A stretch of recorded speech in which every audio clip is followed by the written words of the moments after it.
12 June রাতে বগুড়া সদরের মাটিডালি বিমান মোড়ের আইএফআইসি ব্যাংকের উপশাখায় চুরির ঘটনা ঘটে। নিরাপত্তা প্রহরী না থাকার সুযোগে মুখে পলিথিন পেঁচিয়ে আর বেলচা হাতে পেশাদার চোরচক্র লুট করে উপশাখার প্রায় 29,40,618 টাকা।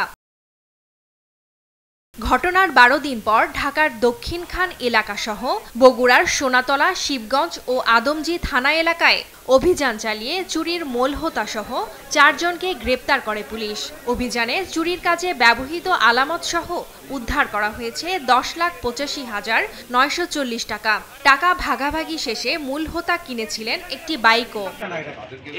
আমাদের এই ধারাবাহিক 5 দিনের অভিযানের মাধ্যমে আমরা এই কার্যক্রম যেটি এই যে চাঞ্চল্যকর যে আইএফআইসি ব্যাংকের উপশাখায় যে চুরি হয়েছে, এই চুরি কাণ্ডের যে নেতৃত্ব দানকারী মোহাম্মদ জাহিদুল ইসলাম, তাকে আমরা অভিযান করে আমরা তাকে ধরতে সক্ষম হই এবং তার সাথে যারা প্রত্যক্ষভাবে যারা এই কার্যক্রমের সাথে যারা জড়িত ছিল, এই চৌর্যবৃত্তির সাথে যারা জড়িত ছিল, মোহাম্মদ পাভেল, শ্রী বিপ্লব সরকার, মিথুন ওরফে মিঠু এবং শ্রী বিমল রাজভর, এই 4 জনকে কিন্তু আমরা হাতে নাতে ধরতে সক্ষম হই। চুরির মূল হোতা জাহিদের নির্দেশনায় প্রথমে বিমল এবং আরেক পলাতক আসামি সারাদিন উপশাখার আশপাশ পর্যবেক্ষণ করে। রাতে জাহিদ আর বিমল পিছন দিয়ে ব্যাংকে প্রবেশ করে সিন্দুক ভেঙে টাকা চুরি করে ময়লা ফেলার ব্যাগে করে নিয়ে যায়।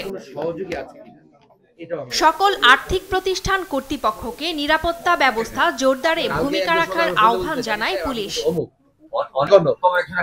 এর আগে চলতি বছরের জানুয়ারিতে সদরের পল্লীমঙ্গল এনআরবিসি ব্যাংকের উপশাখায় সিন্দুক কেটে চুরি ও 27 মে রাতে বগুড়া শিবগঞ্জে আনসার সদস্যদের হাত পা বেঁধে সোনালী ব্যাংকে ডাকাতির চেষ্টার ঘটনাও একই সূত্রে বাধা থাকতে পারে বলছে পুলিশ।